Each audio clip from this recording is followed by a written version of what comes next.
Well, hello there, Christ Church family. I'm Pastor Dan Stark, and I'd like to give you some updates about some things that have been happening at church and really what to expect throughout this Advent season. But first, I want to share with you a scripture. 2 Timothy chapter 4, the writer says, "I fought the good fight. I finished the race. I've kept the faith." And truly, we've had a really good run since we returned to worship back in July on the 26th. We have had small groups that have reconvened without any sort of issue. Our mission to serve the people in Bayview hasn't skipped a beat. We've been doing great. Worship's been attended by a small but faithful following in person, and we've made people feel as safe as possible with our sanitation and safety protocols. We fought the good fight. We've had a good run, and we've kept the faith. That is for sure. Although we've kept one foot in front of the other during this race, the terrain and the path beneath us has sort of changed at this time. A lot's developed since we got together for our annual meeting on November 8th, so I want to give you a bit of an update. On November 10th, my wife and I were at home in the evening, and we got a call that our son had been exposed to someone that was COVID positive at daycare. Now, he has been totally fine, and our family is fine as we continue our quarantine to this day. But because of my quarantine and the high level of anxiety that I think a lot of people have been feeling in our community, and also just the upward trend in positive cases of coronavirus in Wisconsin, our church council met last week and decided to return to do online-only worship at this time. We're going to reassess our situation in the new year to determine whether or not it will be possible for us to safely reconvene at the beginning of 2021. So what does this mean for us during this season? Well, Advent begins November 29th. That is this upcoming week. And that means for us that services will not be held in person at this time. They will be continually put online just like they have been, and recorded and uploaded to the church Facebook group. That's www.facebook.com/groups/Christ Church UCC. And then also the church website. That's www.uccmke.org. Now, you will also get them by email, and we'll continue to send out hard copies of the worship bulletins to everybody. If you want to view the service with others, it's not exactly a live stream experience, but it's an experience that you can communicate with others live. You can certainly join a Facebook premiere. I have one posted every Sunday in the church Facebook group.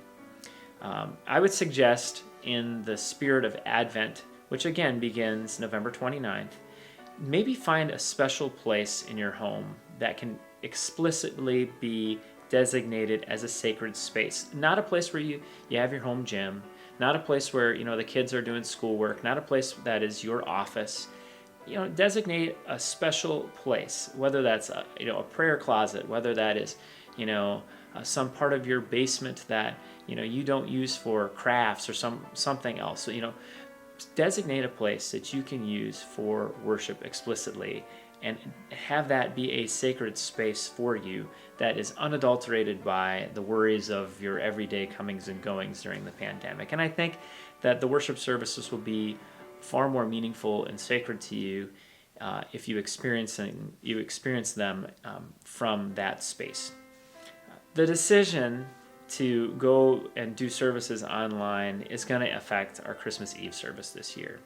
I'm really excited to say that our worship committee got together just the other night, and we Zoomed with one another, and we brainstormed, and we're thinking of some things that we can do that will make sure that our Christmas Eve service is as meaningful and worshipful for you and your families as possible. One of those things, generally every year, we would have the service close with Silent Night, and we would pass candlelight flame to one another. And we also would have communion during the service. Well, that's difficult for us to do at home and to pass the flames when you're not with others. So we would like to have little bags that you could pick up your at-home Christmas Eve kits with communion, our elements already blessed and there for you, and a candle for you and your family to share.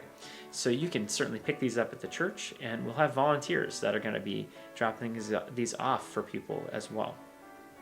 Here's the thing, folks. I know this is disappointing. I know this is not the news that you want to hear. I know that this is difficult stuff, and it's not the traditional Christmas that we've come to love throughout the years and the one that you think of, and probably the one that you thought of at the beginning of 2020. But the promise of the gospel is this. Jesus was not born into a time that was worry-free. He was not born into a time that was disease-free or, free of political unrest or division. He was not born into anything quite like that.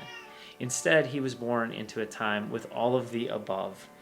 And for us, the good news of the gospel is that whether we are gathered in person or whether we gather, in our homes, the Christ child still shows up. Because if Jesus could show up in a barn, in a world that is filled with unrest and unruliness, then perhaps the light can pierce the darkness that is veiled over our world right now. I want to close by saying I'm thankful for you. I'm thankful for you running this race alongside me, our volunteers, the staff at Christ Church over the last 9 months. We have a long ways to go, but I am positive that if we continue to put one foot in front of the other, that we are going to have an outstanding Advent season, a wonderful Christmas, and a great start to next year. So God bless you, and I hope to hear from you and see you soon. Take care.